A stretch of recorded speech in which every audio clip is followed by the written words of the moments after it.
wonderful souls. Thanks for joining us tonight. I'm Reggie Harris.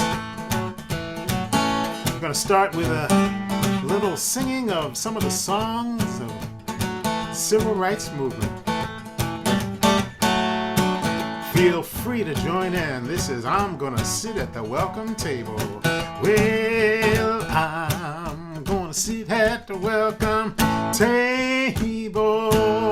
I'm gonna sit at the welcome table one of these days. Hallelujah. I'm gonna sit at the welcome table. I'm gonna sit at the welcome table one of these days. Sing it when they say, I'm gonna sit at the welcome table. I'm gonna sit at the welcome table one of these days. Hallelujah. I'm gonna sit at the welcome table. I'm gonna sit at the welcome table one of these days. There will be food for all at the welcome table. Food for all at the welcome table one of these days. Hallelujah. Food for all at the welcome table. Food for all at the welcome table one of these days. Well, we're gonna sit and eat together. We're gonna sit and eat together one of these days. Hallelujah. We're gonna sit and eat together. We're gonna sit and eat together one of these days.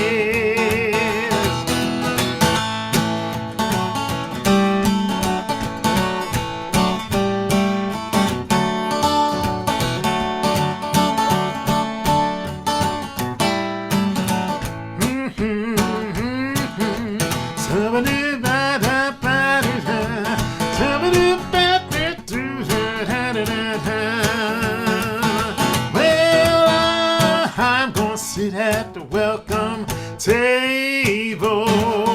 I'm gonna sit at the welcome table one of these days. Hallelujah. I'm gonna sit at the welcome table. I'm gonna sit at the welcome table one of these days.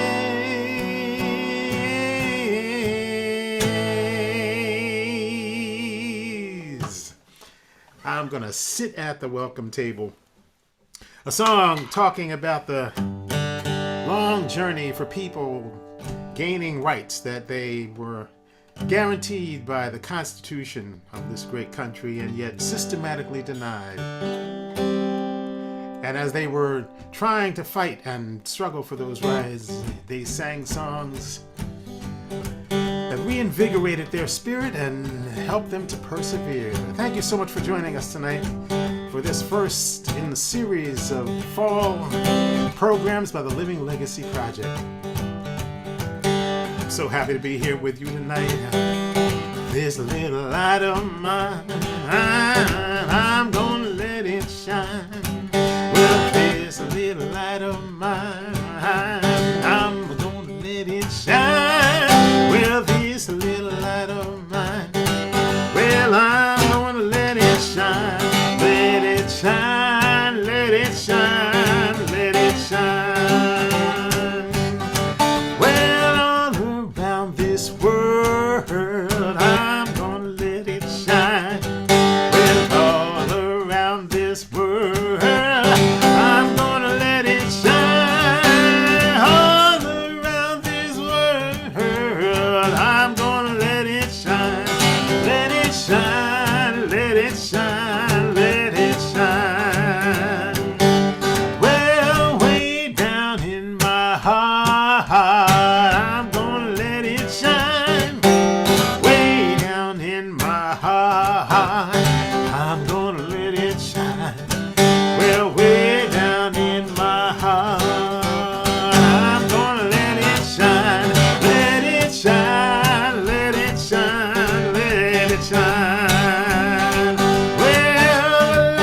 light shines is a light of love. Lights the darkness from above. Shines on me and it shines on you. Shows what the power of love can do. Gonna shine my light far and near. Shine my light so bright and clear. If there's a dark corner in this world, gonna let my little light shine. Sing and say, this little light of mine, I'm gonna let it shine. Well, this little light of mine, gonna let it shine. This little light of mine, well, I'm gonna let it shine. Let it shine, let it shine, let it shine.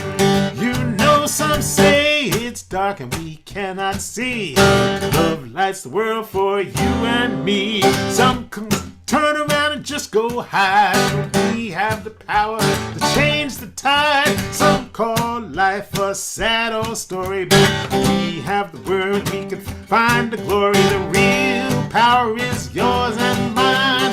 Let your little light shine. Well, this little light, this light of mine, I'm gonna let it shine. This little light of mine, yeah, I'm gonna let it shine. Well, this little light, this light of mine, I'm gonna let it shine. Let it shine, let it shine, let it shine. Gonna let it shine, let it shine, let it shine. Gonna let it shine, let it shine, let it shine.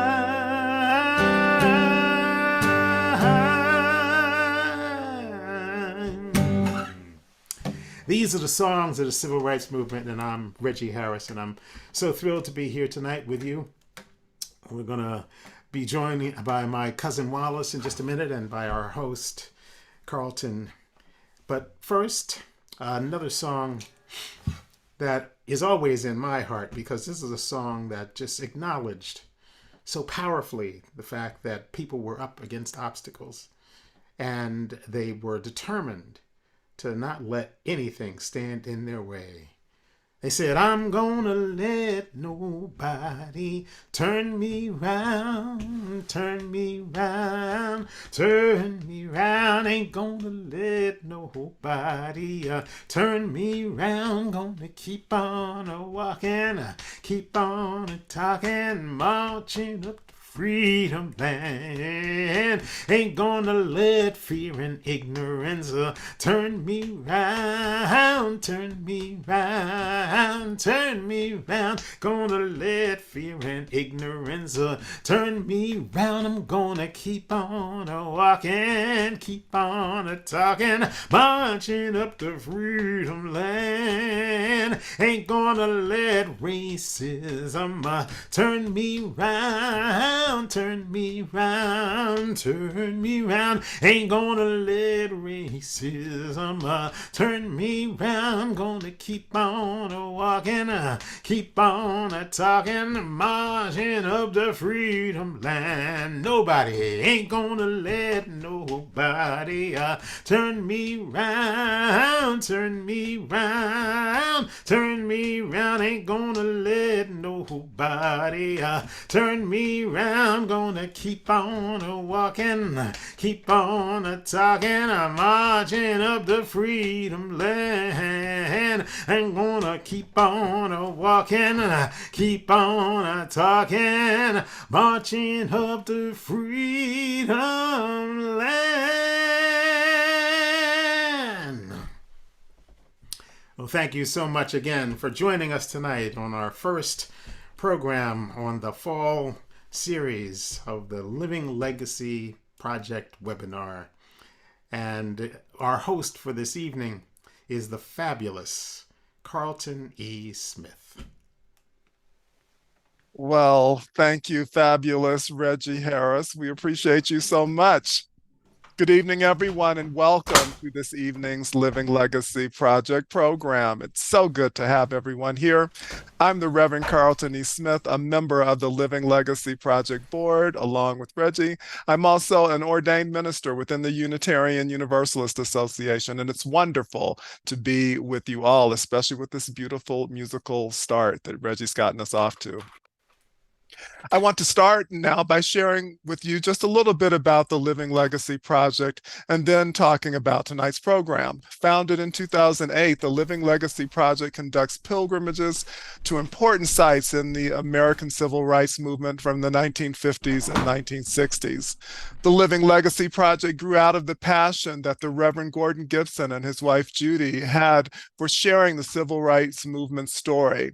They and now the Living Legacy Project Board and many of you who are on the Zoom tonight recognize the importance of not only capturing the stories of the movement, but also of understanding what these stories teach us about our continued work for racial and social justice. We are grateful for all of you, our partners in this worthy endeavor of keeping these stories alive. The late Reverend Dr. Hope Johnson, Dr. Janice Marie Johnson, and Annette Marquis, the LLP's Director of Operations, are the ones who initially partnered with the Gibson a decade ago to establish the Living Legacy Project in November of 2013. Those founding members, along with the wonderful Reggie Harris, formed the Living Legacy Project Board with the goal of developing long-range sustainability and service of our mission. Today, we offer the Living Legacy Pilgrimage and other experiential learning opportunities to deepen understanding of the Civil Rights Movement by visiting the sites where it happened and talking with the people who lived it. The Living Legacy Project's vision is of a just and equitable world, free of racism and other systems of oppression. Mindful of this vision, the Living Legacy Project's mission is to provide experiential education about the American Civil Rights Movement that challenges, inspires, and equips people from diverse backgrounds and identifies for justice work in their communities and beyond, and identities for justice work and in their communities and beyond. We are particularly thankful to those of you who have donated very generously in support of this program and registered for our Hold Fall series. I want to remind everyone that you can donate to support our programming and help keep these stories alive. We're going to post that link in our chat, and Pam Zappardino, who's a member of our board, is managing our chat this evening. Thank you for that, Pam. I would also mention next month's program on Thursday, October 12th. It will feature Pam Zappardino and special guest David Dennis Sr. on the theme, The Movement Made Us. And so you want to be sure to make it back for that program. Next month on October 12th, that's Thursday, October 12th, for The Movement Made Us. If you haven't done so already, you can register at livinglegacypilgrimage.org and invite others to come as well, please. Now, with regards to this evening's program, tonight, our incredibly gifted LLP co-president Reggie Harris is joined by his special guest, Wallis Wickham Raemer. They will share their rich story of family going back several generations, as they have done on CNN, in a recent film, in schools, and in an article in the New York Times. Though their families were divided by enslavement and segregation, they are together with us tonight, cousins indeed, united by their common commitment to justice, equity, and compassion. Without further ado, let's welcome again Reggie Harris and Wallis Wickham Raemer, who will bless us with their words and with music. Thank you, Carlton. Thank you so very much. And hi, Wallis. Good evening. It's good to see you. Meeting a Stranger by Sharon Olds. When I meet you, it's not just the two of us meeting. Your mother is there, and your father is there, and my mother and father, and what they might have thought of each other, and our people back from our folks, back or there, and what they might have had to do with each other. If one of yours and one of mine had met, what might have happened is there, in the room with us. They are shadowy compared to us. They are quivers of reflected light on a wall, but they are there. And if I were a German and you a Jew, or I a Jew and you a Palestinian, or as this morning when you are an African American woman and I am a WASP, one of your family might have taken one of your family might have taken from their home and brought through murder to murder by one of my family. It is there in the air with us. And if you are a woman in the city where you live, and I am staying at a hotel where you work, and if you have brought me my breakfast on a tray, though you and I have not met before, we are breathing in our lineages together. And whether there is guilt in the room or not, or blame, there is the history of human evil and the shame in me that someone I'm related to may have committed against someone you are related to some horror. And in the room, there is a question alive. What would I have risked to try to protect you, as I hope you would risk?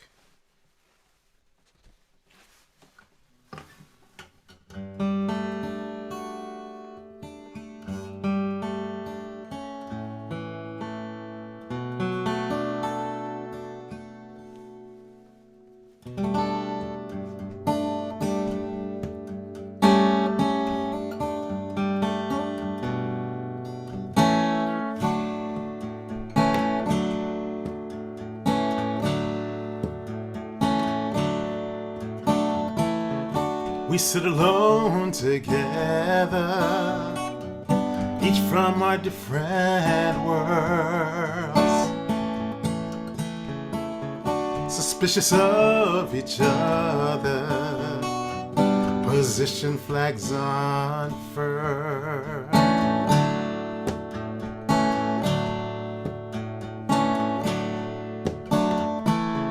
So much less broken between us, lines of connections down,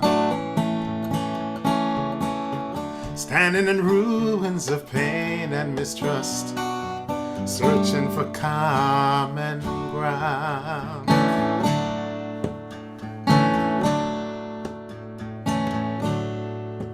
So we stumble through our points of view, logic falls apart.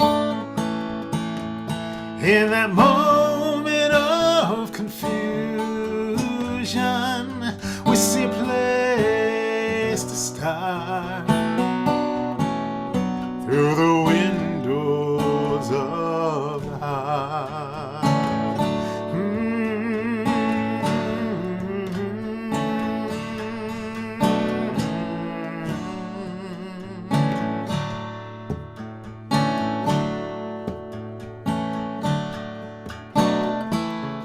We sit in silence and wonder, where do we go from here? Frustration dragging us under, no resolution clear. We feel the anger, this desperation to turn this world around.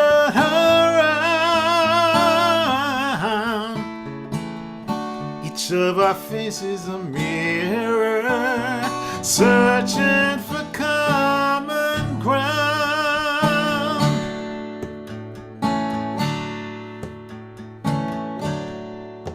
So we lower our defenses, watch them fall apart. In that moment of confusion, we see a place to start.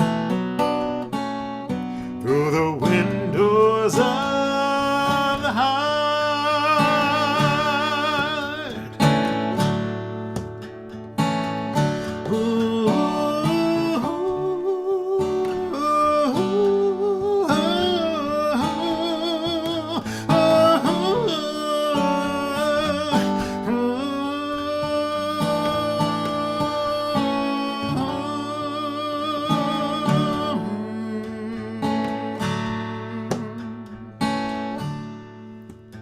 So we lower our defenses,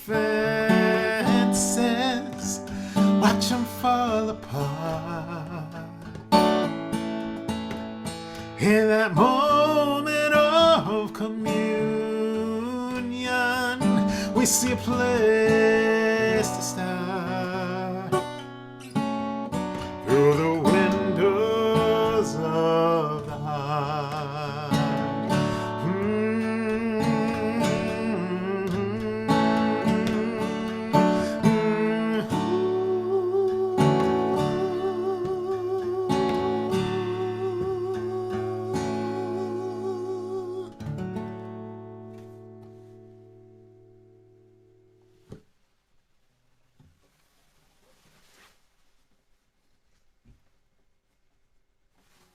My sister Lisa calls. She's out of breath. Wallis, listen to this. I just got a call from Fran Adams. Remember her from overnight camp? She says she knows this guy who says he's related to the Wickhams, an African-American songwriter and storyteller named Reggie Harris. He wrote a song about a slave boy on the Wickham plantation in Virginia and says he is descended from General Williams Carter Wickham, our great-great-grandfather, and that he fathered 6 children with a house slave, Bibiana, from whom he is descended.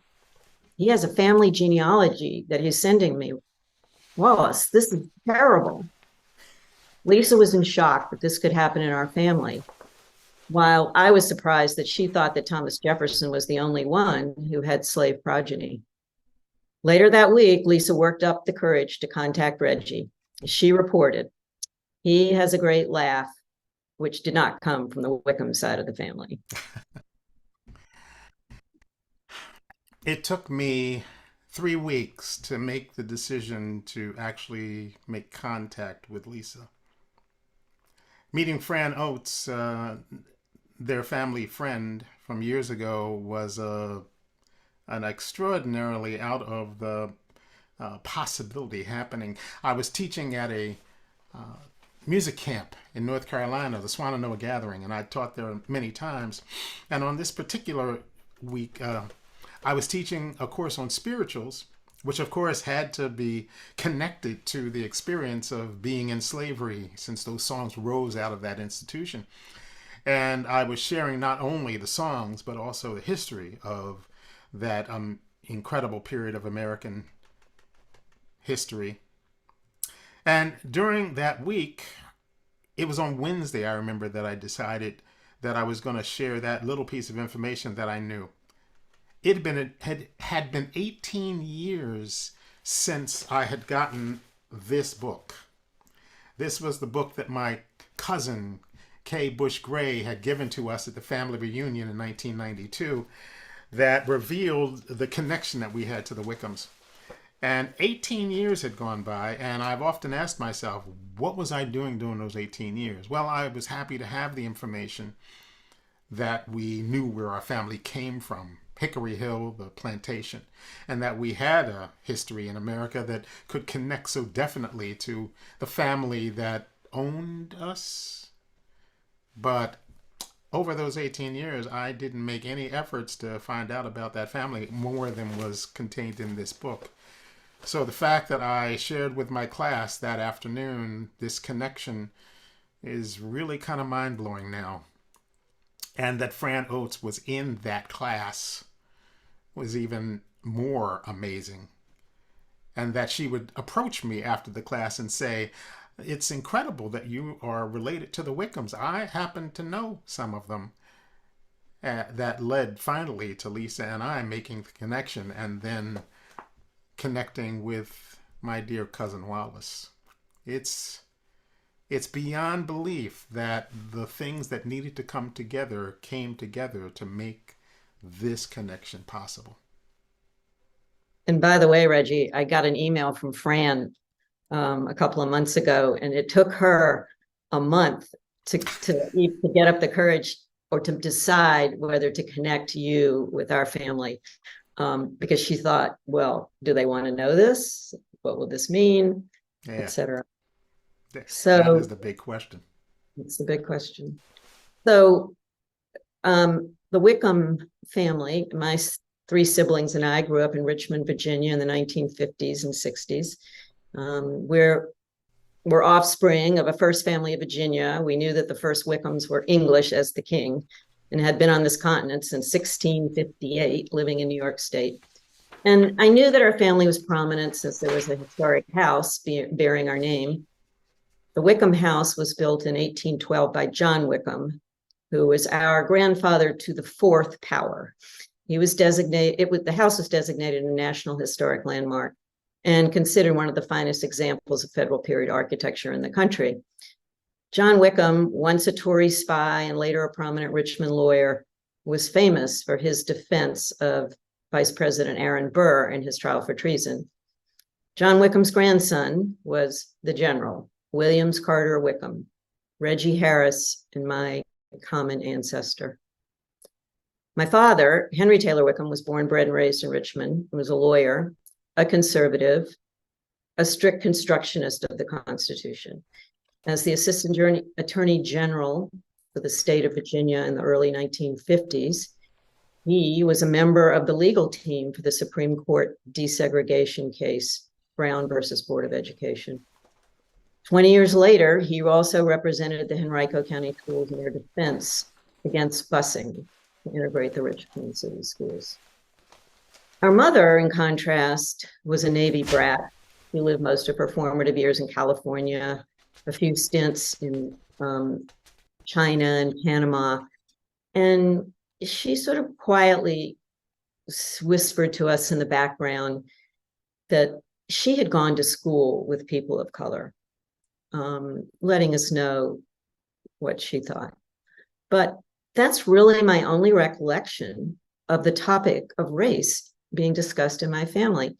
I knew that my parents helped Betty Bibbs, our family housekeeper, buy a house, and then I considered her and those that followed as part of our family, sort of like aunts that you could joke around with and you could push the boundaries and say things that you would never dare say in front of your parents. Betty was, of course, African-American, a fact that I don't remember really thinking much about. It was just the way it was.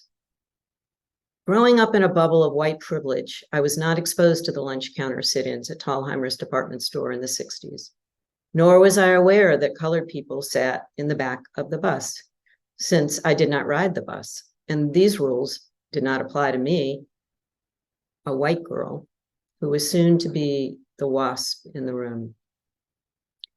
Soon after college, I left the South, and in the ensuing years, I taught school, got a graduate degree in Boston, became a school administrator. And in the process, I became a prototypical Massachusetts liberal. I engaged in some very fiery political arguments with my father. And when I look back on my childhood now, I realize how oblivious I was of the truth about my family, our history, and the harm that was done. I grew up in Philadelphia, Pennsylvania, city of brotherly love. My family had landed there when my grandmother and grandfather decided that the South no longer had any promise for them. Right around the turn of the century, they decided as a married couple to move north, and they left Virginia, left most of my relatives there. We were in Richmond mostly, Culpeper, Petersburg.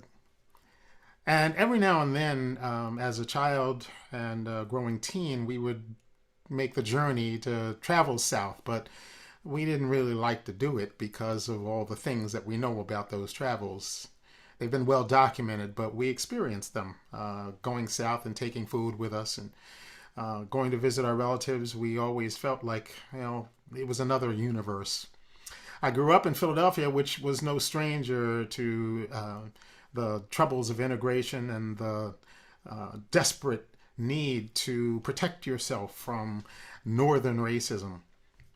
But we were in a community that really was protective in a lot of ways. My church was the center of my youth, and there we gathered with other folks who had fled the South in the Black migration.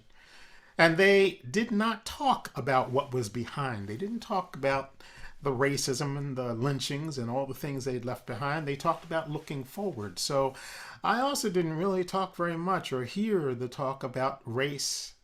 People were looking forward, but they were taking advantage of every opportunity to push us forward. So that's how I ended up going to schools outside of my neighborhood. They pushed us out to schools where white kids went because they were told this was the opportunity for us to get better education, and this was an opportunity for getting resources that the schools in our community didn't have. So I was very quickly, in my teen years, living between two worlds.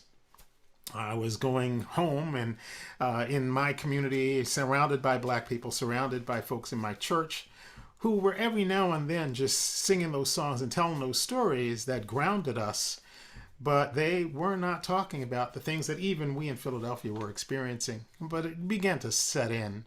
I had a race riot in my junior year of high school, and that sensitized me to the overall disturbances that were going on in America.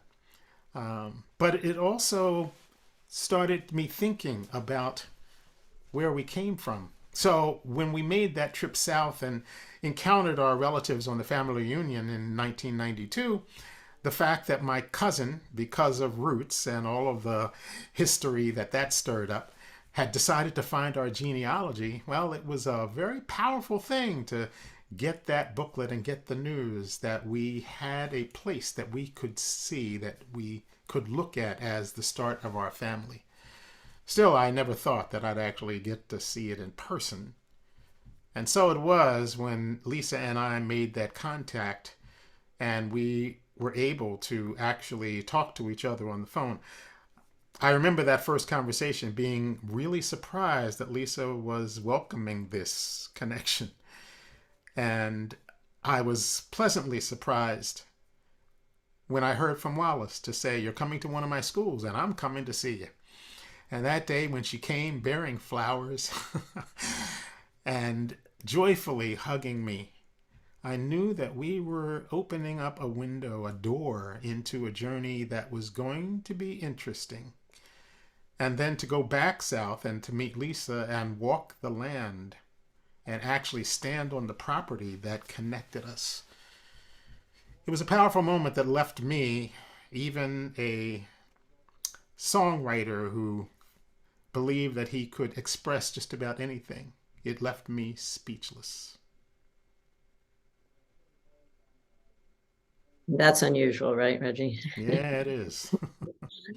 So as Reggie said, I wasted no time in finding out, getting on Reggie's website, checking his calendar, and lo and behold, he was going to be in the school system where I was assistant superintendent. And I was so excited. So I rushed right over and I watched he and Kim give fourth graders the most magical performance, singing original songs, Rosa Parks, Negro Baseball League. And I believe we have a little insert video here.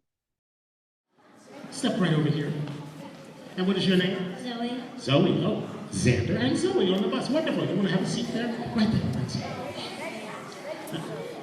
Well, actually, I know there's one more seat on the bus, but that seat is going to be filled by a woman who is actually not going to become famous for being on the bus. She's going to become famous for being thrown. I know. It's the 1950s. It's Montgomery, Alabama. And a woman is about to be thrown off a bus. Who am I talking about? She is here today to tell her story. I can do that. More famously known as the Bus Act. Well, I think this really connected us, and right away I was just so proud of you and your talent and how engaging you were with students and the message you were sending, and we instantly became kissing cousins.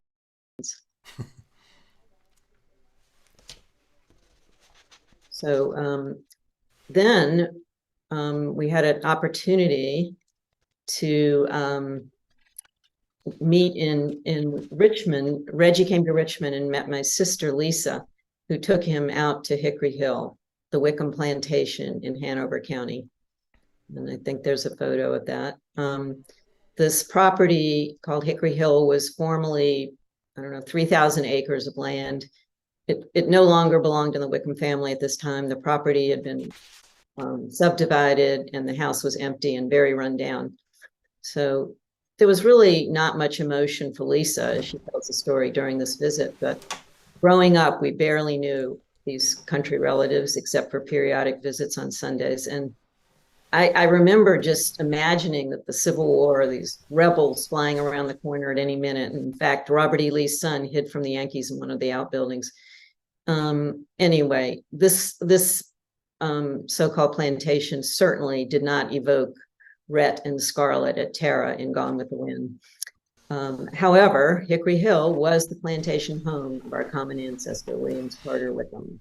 So Lisa and Reggie trespassed on the grounds, walked around, looked at boxwood hedges, and peeked into the windows. And then Reggie walked up the front steps of Hickory Hill, the Masser's house. And there was a moment of silence, full of emotion, that Reggie would later evoke in song.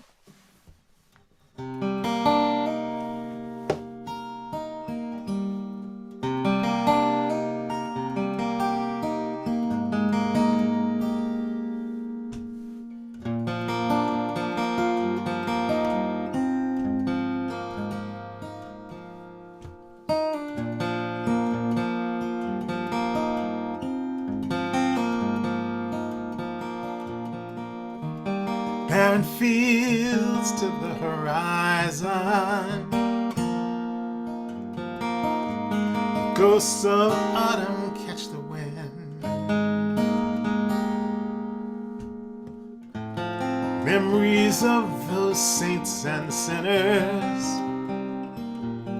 gather round to haunt us once again. Now we're finally here together, standing silent face to face. Secret family undercover, born of shame, saved by hope and grace. Hickory Hill, we're on hallowed ground, walking side by side, wondering what we found.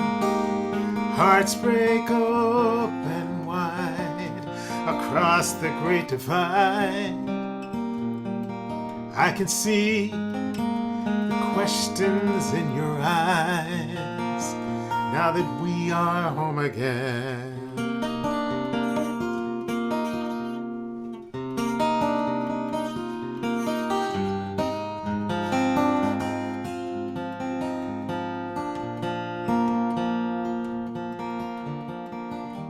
They celebrate the grand illusion, and they write it up for all to see. But in that mystery of confusion, there lies a truth that might one day set us free. So now our stories come together across these fields of broken dreams, and the blood that binds us all together is indeed much thicker than it seems. Oh, Hickory Hill, we're on hallowed ground, walking side by side, wondering what we found. Hearts break open wide across this great divide. Can you see the questions in my eyes.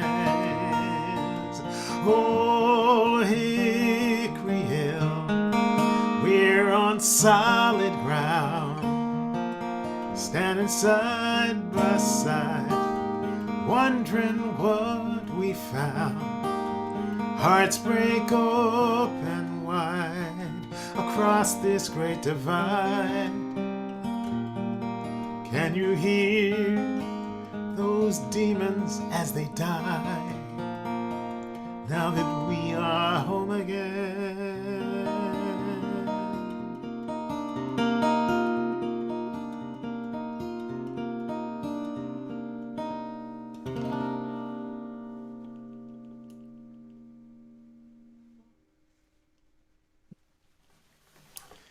Powerful. I remember being in the middle of writing that song, or actually I was in the middle of the second verse when I realized that I was on a journey that I was not able to express alone. That the connection that I had to Lisa and also to Wallis, this new connection meant that we shared this song. And I remember calling Lisa to ask her about what she was feeling that day when we were at Hickory Hill. I know for me, it was such a profound experience that when we first arrived, I couldn't get out of the car for 10 minutes. Literally could not leave the car. But that, I think, speaks to the power and, in some ways, the difficulty of this journey. It would continue as we opened new doors and as we began to know each other as people, not just connections from a distant history.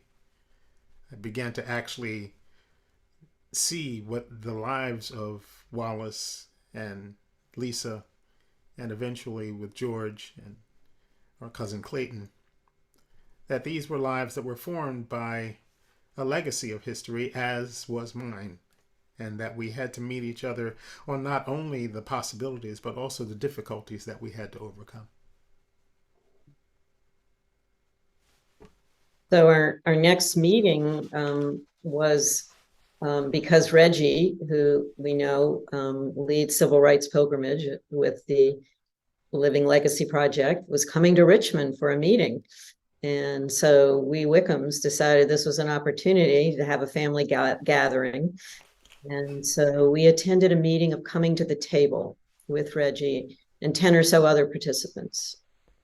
And we shared our earliest memories of race, as well as personal stories of racism in our lives. And I think two things that stood out for me, the most moving were the stories of African Americans in the group who feared for their children's lives at the hands of police following them home. And many of us reflected on the wish to better understand this African American perspective. And what I learned about Reggie when he shared with us was that his mission was to change people's beliefs through music. And I later learned that Reggie and his friend Pete Seeger attended the same school of change and believed that the key to the future of the world is finding the optimistic stories and letting them be known. So after our Coming to the Table meeting in Richmond, the next day we took a field trip to check out the statue of our common ancestor, General William Carter Wickham, who was installed in a large city park in Monroe Park in Richmond. And we had so many questions about this statue. And of course, the general was unable to answer any of them since it's a bronze statue. And we were curious, to know what was inscribed on the statue. Were there Confederate symbols on it? Should the statue be removed or moved? This was still pre-Charlottesville, Virginia era, but there was much discussion about removing Confederate monuments, the Lost Cause statues. And we learned that the statue of General Wickham, who was dressed in his Confederate uniform, was erected in the park in 1891 by the employees of the Chesapeake and Ohio Railroad after his death in 1888. And we wondered if this was a Lost Cause statue or war memorial, or was it a tribute to a man who was admired by his employees. We also discussed or asked the questions, would the Hewlett family want to add something to the statue to recontextualize it? Did they want it moved or removed? Why did Reggie's branch of the family choose not to take the Wickham name like some other freed slave families did? Was this common ancestor a good guy or a bad guy? Why had he fathered 6 children by the house slave Bivana? To create more slaves? What was their relationship? But we did know a few things about the general, that he was a graduate of the University of Virginia, a lawyer, a farmer, a politician, a Civil War general, and an entrepreneur. He fathered 4 children by Lucy Penn Taylor, the oldest of whom is Henry Taylor Wickham, my great-grandfather. And he was the master of over 300 slaves. As a representative to the Virginia Assembly, he had voted against secession from the Union.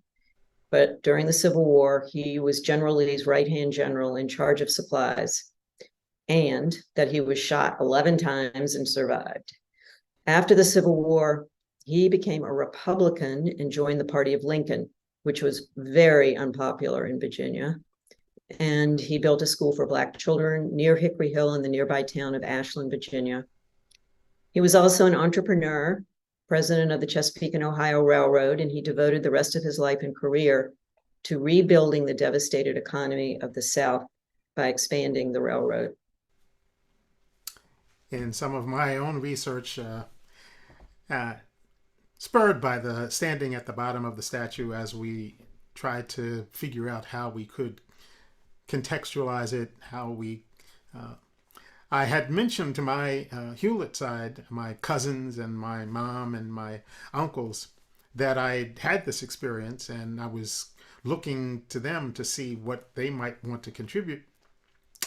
And for the most part, they found it fascinating that this was going on. But for about the next 10 years, they really held back in expressing any desire to meet the Wickhams or to move on this history. And I think about the difficulty of most of the African American community and with lives that are focused again forward, that making those connections feels very difficult. They were happy to hear the news that that the Wickhams were open to it, and that would not really change until we were able to actually do a Zoom connection during the pandemic. But for myself, in some of the research I was doing, I found out that General Wickham also had become, as his position allowed him, in charge of getting workers for the railroad. And in one very famous or infamous, shall we say, thing I found was that he signed the order for a group of Black workers to go and work on the Chesapeake and Ohio, building rails and making repairs. And one of those Black workers was the infamous John Henry. So when I found out that he had signed the order sending John Henry to work on the railroad, I called Lisa up and I said, "Oh, not only did your family own me, but you sent John Henry to his death." It was a chance I took at actually sharing something like that with Lisa. And her response showed me that she was open to information, good and bad, as Wallis has been as well. So the testing of our relationship continued with our ability to embrace whatever comes. It's a very important thing in journeys such as this. And I am just thrilled that we have been able to reach that point. When we finally did have our Zoom meetings, the curiosity between us opened up another side to the relationships that we were able to have. So the weekend continued, and we visited the Wickham house and saw many of the replicas of the Lost Cause statues sculpted by Edward Valentine. And we just kind of hung out, and we were pretty exhausted. exploring our roots, racism, and our unanswered questions. But we ended the day with a lovely dinner and turned in for the night. So for me, that weekend, even more, guilt was in the room and in the air with us. All weekend, I kept rehearsing what I wanted to say to Reggie, to acknowledge the strangers in the room and speak about my generational guilt, the tragedy of slavery, that my family had owned human beings and possibly fathered more slaves to increase their property and their wealth. So fortunately, the next morning, Reggie and I had some quiet time, just the two of us sitting in the kitchen table, my sisters talking over coffee. And I thought, this is my opportunity to share what has been on my mind all weekend. So I turned to Reggie. I'm sorry, Reggie, I can't put my hand on yours tonight. But I said, Reggie, I want to apologize for what my family did to your family, for all the privilege my family acquired on the backs of your family. There was a silence, long silence, actually. And then Reggie looked up at me and he said, I'm going to need to think about that. That was the most honest response I could come up with. And it's a response that I think was true to the moment, but it's also true of these journeys. I know in reading other journeys that have been written about, or seeing stories where black and white families with connections get together, there's often a rush to say, I forgive you, or to express some sentiment that says that it's easy to take these journeys, to deal with these feelings, to deal with this history. And I'm so happy to say that in the case of our journey together, that has not been the case. I remember having lunch with Clayton one day. He was teaching here in Michigan, and we met at a coffee shop, and we were having a wonderful conversation. And in the middle of the conversation, he turned and he looked at me and he said, you know, this is a really extraordinary thing, but I know why we want to know you, but why do you want to know us? And I looked at him and I said about the same thing to him that I said to Wallis. I said, I'm still working that out. But I said, but I know that with the fact that you and your family, the ones that I know, have opened their hearts to this process, I know that you are good people. And I also know that for the possibility of our healing this world, we have to open ourselves to really get to know each other. And I'm thrilled that we have continued that process and that it has actually begun to bear fruit in the world. Not just good feelings about simply saying, I forgive you, or glossing over the fact that we have a shared history that is in many ways very powerfully painful. And yet in all of this, there's been a great risen of hope. And that's what we're living into. You want to talk about when the statue came down? Well, that was a moment, wasn't it? Well, the first thing was that, we had the article that was written up in the New York Times. Clayton called one day and he said, I just heard from somebody at the New York Times and they want to talk to us about our statue.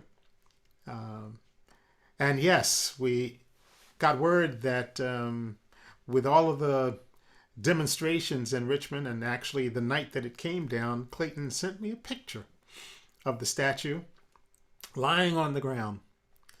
And we actually worked to compose a family letter addressing this. But there was great joy, but also a lot of discussion within the family about the fact that finally the city of Richmond decided that Williams Carter Wickham had to be taken down, taken away. And our discussions also showed me that everybody in the family didn't have the same idea. Everybody was pretty much happy that the statue was down. We had been talking about that possibility for a few years. But there was a diversity of thought, I'll say, in how we should express that. And I'm really grateful also to the younger members of the Wickham family who had long before written a letter that got quite a stir of, remarks in the Richmond paper. They were saying that as a family, we really wanted that statue dealt with and we wanted to move on into a better place in history. But as you saw, those statues are down, and I think it opened a new wave of discussion that we're still having about how it is we can really move on and make change in the world. And one of those ways came out of that cataclysm of statues being dealt with when Wallis actually championed a really amazing idea of doing something to move forward into the future, and that was establishing a scholarship. Yeah, I think most importantly, our family decided collectively with Reggie to invest in Virginia's Black community by giving money to local Black-led nonprofits, as well as pledging a commitment to the Virginia Community College Foundation in the form of the Wickham Hewlett Scholarship for Racial Justice. And this scholarship is named for all the descendants of General Williams Carter Wickham, Lucy Penn Taylor Wickham, Viviana Hewlett, and is targeted for a deserving first-generation college student whose goal is to advance social and racial justice. And as of today, we have 3 students who've benefited. One has gotten 2 scholarships so she can go to law school. So we feel we're working to something that's positive and making amends, I think, is another way to say it. And so, shall we read this, Reggie? Sure.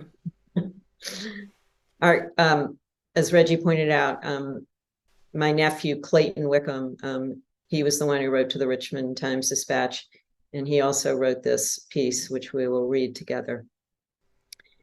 Just as the statue of Robert E. Lee was never just about Lee, Wickham's statue was never just about him. It was a monument to the resurgence of white supremacy in the South. In all likelihood, Wickham the man really will be lost in the dustbin of history, but we hope that his monument and its removal are not. On the day of its unveiling, Wickham's statue became part of an anti-Black narrative about the redemption of Southern white manhood. We hope the day he fell becomes part of the history of how Virginians dismantled the destructive legacy of that narrative once and for all, ensuring the truth will be taught to future generations. And as we know, there are forces in Virginia and throughout the country that are once again trying to stop that history from being taught. But we as a family and we as individuals remain committed to advancing that history and to advancing our relationship as a model of what can be done. We will not rest till the storm is over. We will not lay this burden down. We will keep each other strong. We will love and carry on till we stand all together on solid ground. It's been a long, hard journey on a winding road. So many have gone before us. They carried a heavy load, but they went there singing as they made their way. Now it's in their footsteps we follow as we work today. We will not rest till the storm is over. We will not lay this burden down. We will keep each other strong. We will love and carry on till we stand all together on solid ground. I know that you're weary. We all feel the pain. Sometimes the actions of the world will try your soul again, but I believe there's a better day, and it's coming our way. That's why we're raising our voices as we work today. We will not rest till the storm is over. We will not lay this burden down. We will keep each other strong. We will love and carry on till we stand all together on solid ground. All around us there's hatred. All around us there's fear. Violence touches our lives and the message is clear. We mourn our martyrs. In our hearts they'll stay. Then we'll sing, we shall overcome and go on our way. We will not rest till the storm is over. We will not lay this burden down. We will keep each other strong. We will love and carry on till we stand all together on solid ground. Till we stand all together on solid ground.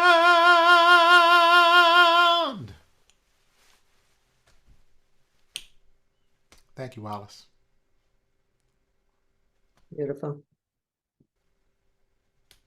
And thank you, Reggie and Wallis, for blessing us with your family story this evening. What a journey you've been on. Where else will this journey go? It's hard to know and say at this time, isn't it? I think, do we have time for me to pose a question or two? I think we do. Yeah. And we'll also have time for others to pose questions as we go into our after-hour set following this in a separate room. I'm wondering about the conversation about reparations. Is that a topic that has come up in the family about how that might be handled amongst the families of the descendants of the enslaved as well as those of the enslavers? I mean, not so specifically how to do it, but I think we're all in violent agreement that reparations has a place, an important place, and at this time, probably the scholarship is our way of making amends, giving back, and making it right. Reggie, yeah, it was an interesting.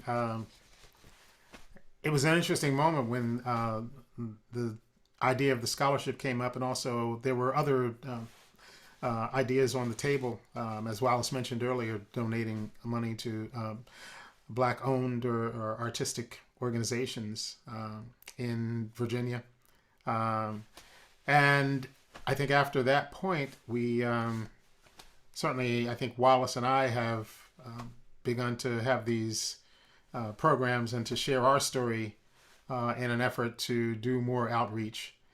We haven't had further conversations just about, ways in which we can tag into reparations, but we certainly, that certainly was part of the initial conversation. So as we continue to deepen our relationship and to kind of spread our story around, I imagine that other conversations will ensue, and we'll see where we go with that. Thank you for that. And lastly, I'm wondering, so what's next? I mean, where are some of the other places that you all might be sharing this remarkable story? I mean, there's so much that potential for it to be a gift in terms of like the healing of the country. Well, we do have two other performances in the Northeast that I think are. One was postponed because I unfortunately got ill and had to cancel some performances, but we have them coming up next year. And we're, I guess, opening ourselves to the possibility of, we've done it before at some schools and at some other churches. Yep. I don't know whether we've decided to hit the road and and make this a Hey, frequent. why not? Yeah, But while we did do St. Catherine's chapel service in St. Catherine's School in Richmond. And then we did an adult education class in an Episcopal church in New Hampshire. One of my former colleagues and friends, she actually got us going. My friend Judy, she said, "You got to tell this story. You got to do it. Come to my adult ed." And it we're was doing during COVID. We did it on Zoom. Yeah. as a community in Great Barrington, Massachusetts, that we're talking to, and so we're available. Thank you so much for that. And as we wind down this part of our evening, thank you again, Wallis. Thank you again, Reggie, for sharing your family story with us. It's meant so much to us. I know that those of us who have been involved in Living Legacy Project have heard parts of the story from your side, Reggie, but now to also hear Wallis's side and the other side of the family's voice is really such a powerful experience, and you've really gifted us this evening. And so with that, we complete this part of our Living Legacy Project program for this evening. And we will continue this conversation in the room that you all received in your link for this meeting this evening. Reggie and Wallis will also be there. We'll be on for about a half an hour. I'll be moderating that conversation.